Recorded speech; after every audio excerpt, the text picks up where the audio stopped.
Watching that fight live was something, right? It was something. I honestly cried watching all of that live. Harder than when I watched Iron Claw. Harder than when I watched The Whale. I cried. Was it because of the battle of gods in front of us? No. It was because each time I was trying to watch the fight, it was buffering. I know it wasn't my Wi-Fi. I know it wasn't, because apparently everyone had the same issue too, that it just kept buffering. And what's annoying is that I didn't get to see the first 2 rounds of the Tyson fight because of the buffering. But the moment Mike Tyson entered the ring, that's when the fucking feed cut off for me, and I was struggling to the point where it literally logged me out of Netflix. Honestly, there were some good fights there. I'll get to the Mike Tyson and Jake Paul fight at the very end, but there were some good fights, like with Goyat. Oh, the fight with Goya, that was entertaining as shit to watch because Goya was just fucking dodging and weaving the whole time, almost never letting this man even touch him. But during the fight, you had to remove the O because god damn, is this Mortal Kombat? Is this Mortal Kombat? Because it is. He just gave him the geariest backshots of hell. The BBC. The BBC. I was watching this live. I laughed loudly because, oh my god, I would never expect something like that. But he did make a statement. He was in Triple R after all. The greatest movie of all time. Goya was amazing in the ring. Like, honestly, he deserves the glaze. Even though he did straight up just hump a man in the ring. Oh, that shit was crazy. I didn't expect that. 2. The second fight, fantastic. Oh my god. That fight was great. Oh my god. Like, the fight between Mario Barrios and Abel Ramos was fucking fantastic. I heard people were annoyed because one of the announcers kept saying Mario Barrios, but not a big deal. Not a big deal. 2 out of the 3 announcers were, yeah, they weren't that good, but at least my homie, Mauro Ronaldo. I loved him in NXT. I loved him when he was in NXT, honestly. NXT Mauro Ronaldo, amazing. And every time I hear his voice, I get a little excited. Mamma mia! I love his commentary.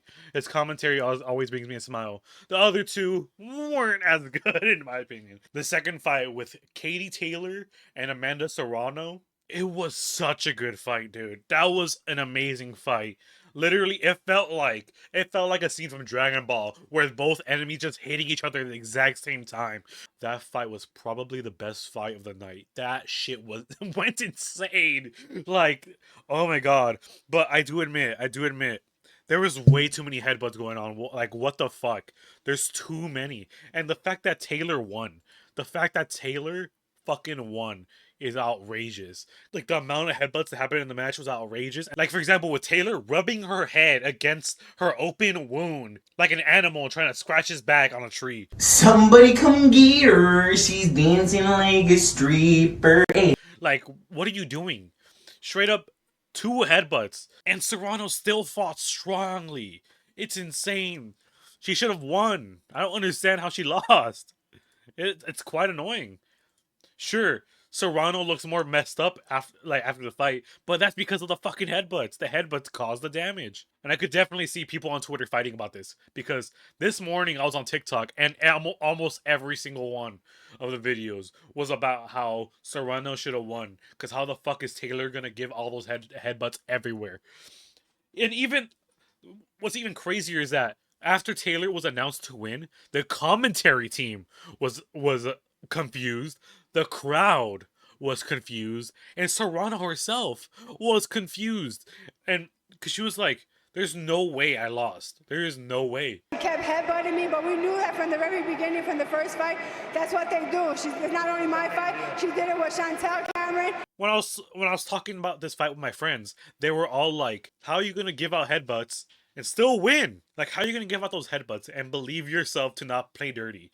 Like, 1 headbutt maybe, but 2 headbutts and you rubbing on them and shit is crazy. But honestly, I am going to be rewatching that fight later on, because that was a great fight nonetheless. Winner by unanimous decision, Jake El Gallo Paul. It brings a tear to my eye. It brings a tear to my eye. I couldn't see Jake Paul get knocked out. It brings a tear to my eye. M. Bison / Bullrog couldn't pull through. Just try and stop me. Couldn't knock it out. We thought this is the one. This is the time. This is our time. We thought this was the moment. We thought this was it. We thought this was our moment that we finally see Jake Paul get knocked out. But we were wrong. Honestly, when I was watching the fight, I was hoping, praying that the odds weren't against Tyson. I didn't want to believe it because I already knew that Mike Tyson wasn't gonna win. His age started to show. It started to show, which sucks. Like, like it's quite on. You could see it. Like Mike Tyson still got the power. He could still knock out any Joe on the street like nothing. But when it comes to being in an actual fight, you could tell after the second round he could not. His age was starting to drag him down. He was not able to fight any longer. Jake Paul got the youth. He's in his prime. There was no way Jake Paul was gonna be able to lose after the second round. After that second round, Mike was getting too tired to be in that ring.